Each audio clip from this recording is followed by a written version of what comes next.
Hey everyone, Sean Clement here, Wisdom in Golf in solo this week. And we have Sav and Moo just went on a little skiing expedition.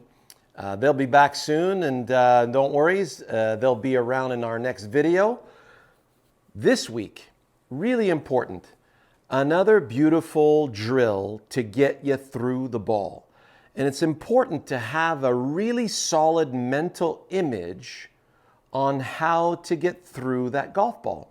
So imagine you had a basketball sitting on your finger here and you were spinning the basketball. So notice you're using that arm to swipe across the ball, moving through it. So imagine, I had a bigger ball on the ground and I wanted to make that ball spin. Well, you realize that the kinetic chain of that human body is going to activate really nicely to do that. The brain's got to go get the ground, use the ground to get the body out of the way. So notice how my elbow leads the hand. I'm grabbing, some friction on the ball here, and I'm causing it to spin.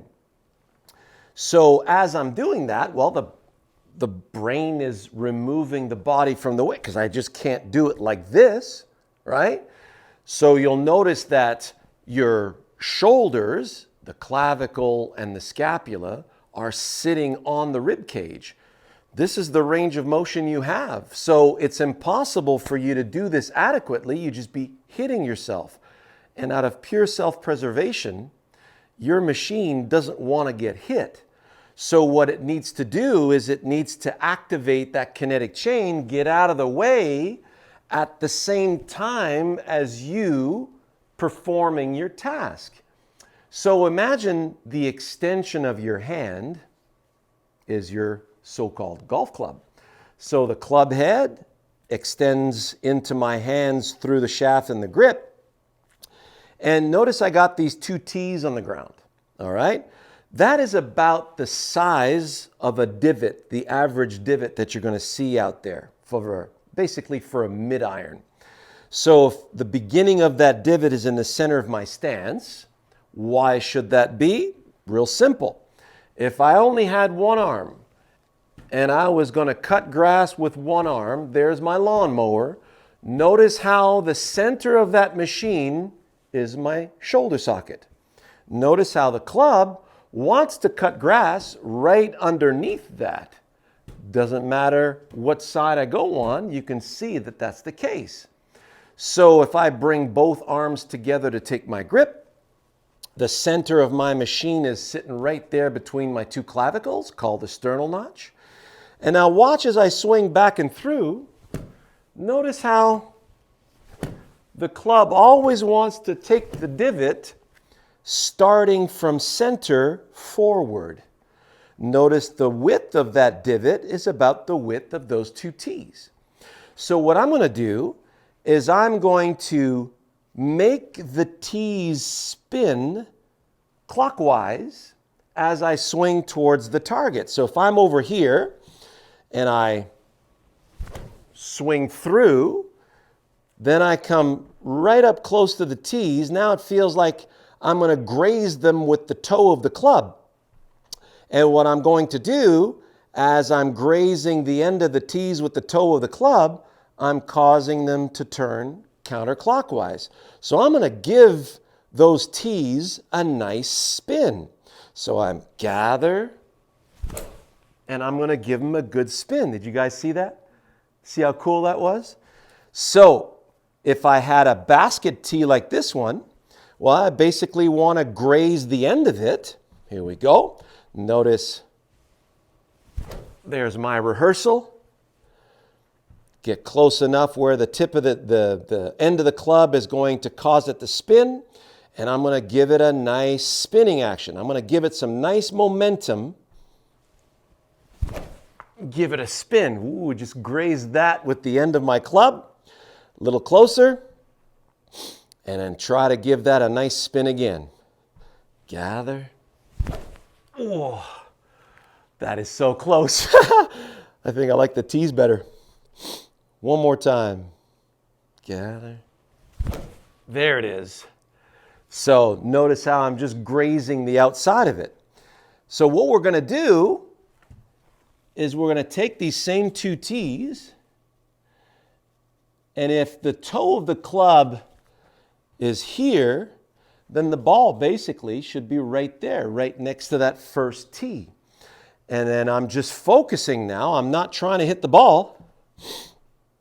I'm going to focus on making those two tees spin again.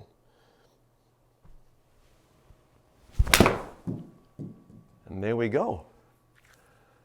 How about them apples? Right over the center of that flagstick. 187-yard carry on my 7-iron.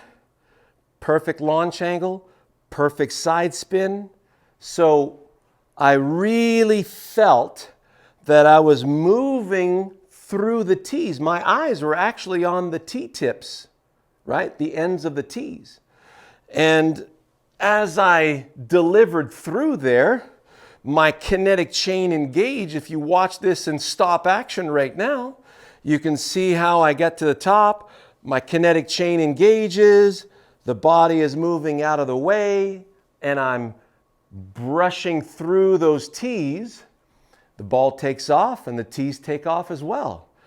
So, bottom line, you never want to feel like you're shoving through the tees or placing the club to make sure you don't miss the tees.